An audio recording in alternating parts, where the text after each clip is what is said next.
we have some very bizarre and shocking news which has recently just come out of the NBA, with it currently now being confirmed that Dwight Howard will be leaving the Los Angeles Lakers to go and sign with the Philadelphia 76ers on a one-year deal. This is all being reported by Shams, and this is extremely awkward and extremely weird after, I believe, only a couple hours ago, there was, I think it was a tweet by Dwight. I can't exactly remember who tweeted it, and I don't actually think it's still available right now to check. But I believe there was a tweet a couple hours ago that almost confirmed that Dwight Howard was going to be re-signing with the Los Angeles Lakers on a one-year deal. Not just that, we also heard rumors and reports that the market for Dwight Howard was extremely low, and that Dwight Howard had actually made his decision a couple hours ago to sign with the Lakers because there were no other teams inquiring about him at all. But now, all of a sudden, he's just confirmed news from Shams that he's signing a one-year deal with the Philadelphia 76ers to play with Ben Simmons over LeBron James. Now, I do find this decision to be really odd and extremely confusing because if close sources said that a couple of hours ago, Dwight Howard was almost certain to re-sign with the Los Angeles Lakers and that he had made his decision up and that he wanted to be a Lakers player, why in the last 2 hours has his mind just been changed? Or what does this mean? Has he just changed his mind and now he wants to play with Ben Simmons? Or did something actually go wrong? Now, again, there's no evidence or anything to say what the reason on why he left the Lakers was. But honestly, the reason I actually believe he has left the Los Angeles Lakers... Now, again, I would really like to hear all of your thoughts and opinions on this down below. Why you guys think he has left. But my reasoning, I believe, why he has left is I think JaVale McGee is reportedly signing on about a $4 million contract for 1 year, I do believe, which means JaVale McGee would almost but certain be the Lakers starting center for another year, especially after the Lakers, decide to start him this year. I think potentially that could have actually rubbed Dwight the wrong way because Dwight did actually have a very good playoffs and started, I believe, more games than what JaVale McGee did actually start. So maybe JaVale is not actually happy with his situation of not being starting at the Lakers. And the reason why he actually might get more starting games at the Sixers is just based on the fact of Joel Embiid usually missing around 20 to 30 games per season.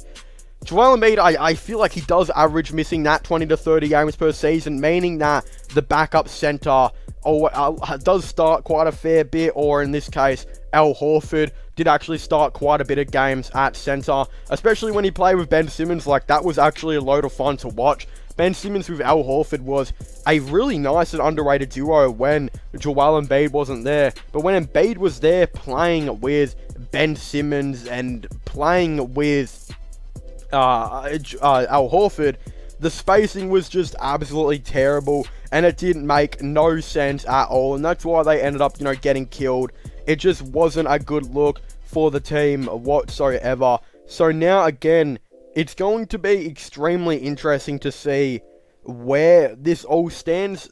Look, Joel Embiid, again, he does miss the 20 to 30 games, so does Dwight Howard actually think that he might be getting more, starting minutes, potentially as the center position? Because, again, Joel is missing the games, which means they would need a new starting center, especially if Joel is out for a couple games, which it usually does tend to be. And right now, I actually don't know who the Sixers' backup center was. I mean, Al Horford was kind of the backup center towards the end of the season, so this does make a lot of sense for, both parties to actually get this deal done.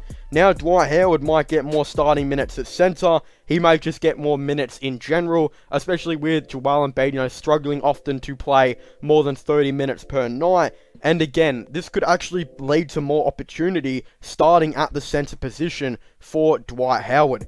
With all that said and done, though, I just find it absolutely weird and odd that he has left. Like, honestly, after everything the Los Angeles Lakers have done for Dwight Howard, literally reviving his career, etc., and getting him a championship, I almost thought it would be impossible that he was actually going to leave. I thought, if anything, JaVale McGee would have been the one that was, shown the door and would have left in free agency. But it turns out it's actually Dwight Howard. And again, I just find this absolutely bizarre. And this is definitely a hole now for the Lakers to go back to back. I mean, look, the Lakers team, it wasn't looking as great with players like Danny Green, etc. playing inconsistent. Kyle Kuzma not showing up in some games of the playoffs. Markieff Morris looked better. KCP is just an absolute jet. We know how good he was this season. Look, they managed to get rid of Danny Green and upgrade with Dennis Schroeder as their backup point guard. But now this kind of makes me feel a little bit weird knowing that KCP, who was probably their third best player in the playoffs, hasn't signed yet. Dwight Howard, who was definitely a top 5 most important player in certain parts of the playoffs, has left the team. And Danny Green, who was pretty good throughout the regular season, is now also not on the team. And Markieff Morris has yet to re-sign with the team as well. Look, the Los Angeles Lakers, even though I believe they did just sign Wesley Matthews, they have a lot to improve on.